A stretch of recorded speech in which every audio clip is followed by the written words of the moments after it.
In this slide, I will explain about understanding causes and applying effective solution. In milling operation, achieving accurate dimension depends on several key factors. A high scrapage rate of 20% clearly shows our machining process is unstable and influenced by multiple issues we must address.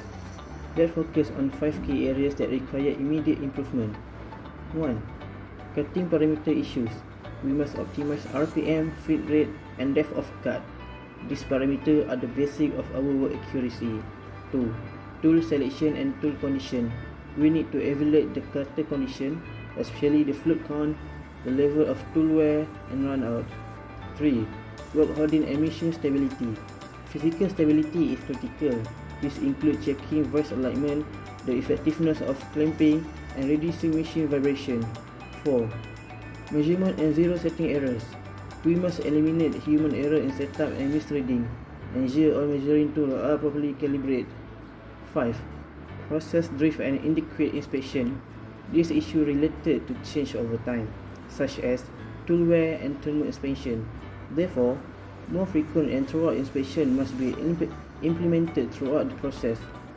By addressing these 5 root causes, we can restore stability and improve our dimensional accuracy.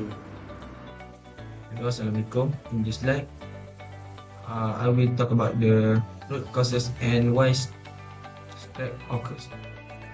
The high scrap rate in milling usually happens because of the few technical problems. As you can see in the slide, I have listed 3 most common factors. First common cause is the poor work holding. If the workpiece is not held tightly, it can move or vibrate while cutting. This vibration is called chatter. When the chatter occurs, the cutter removes material unevenly, which affect the accuracy of the final part. As the result, the dimension may become slightly larger or smaller than the required. Even small vibration can lead to big error, especially when you're working to the precise tolerance. For the second factor is the tool wear. When the cutting tool becomes dull, it produces more heat and friction. This heat can make the tool bend slightly or move away from the materials, which then makes the dimension inaccurate. Using the wrong type of tool, such as wrong diameter or wrong number of fluid, also reduce accuracy and increase the chance of scrap. The third and last factor is the incorrect cutting parameters. This includes the feed rate, spindle speed, and depth of cut. If the feed rate is too fast, the tool may bend. If the spindle speed is too high, the tool overheat and become less accurate. If the depth of cut too deep, the cutting force become too strong and push the tool away from the materials. All these mistakes can cause the part to come out with the wrong measurement. That's all from me. We move to the next. Hi, my name is MAURICE CANNABARO anak MOGGIE, matrix number B1325-10764. For my presentation for today is about root causes part 2, setup material issue. There are 3 causes. Number 1, setup error. Number 2, machine tool condition. And number 3, raw material variation. For number 1, setup error.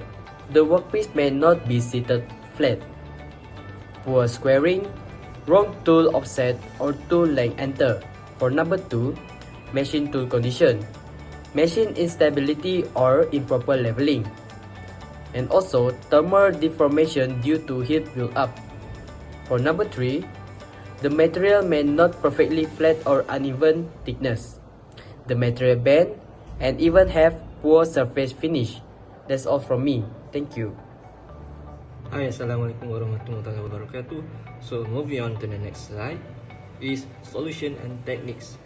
So to reduce the scrapage rate, several manufacturing techniques and procedure can be applied. The first technique is improving work holding.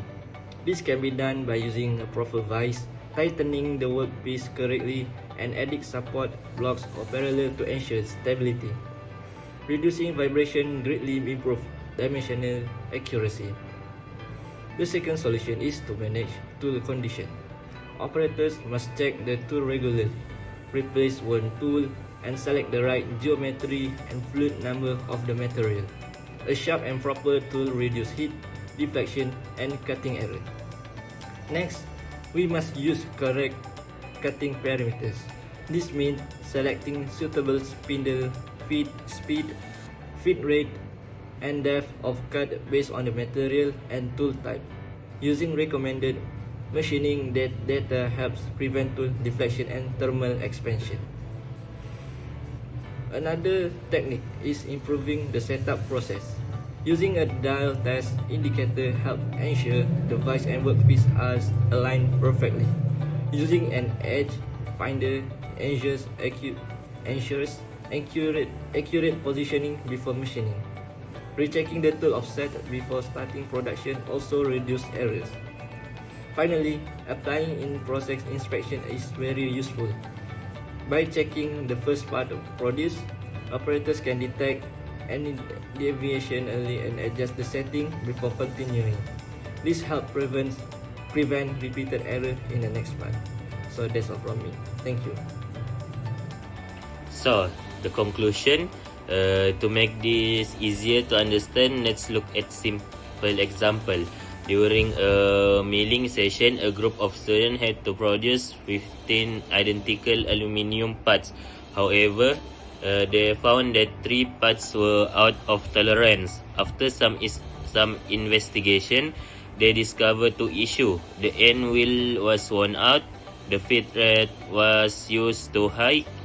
Because of this, the tool deflect during cutting and produce inaccurate dimension. After replacing the tools, tightening the workpiece, and lowering the feed rate, the number of rejected parts dropped significantly.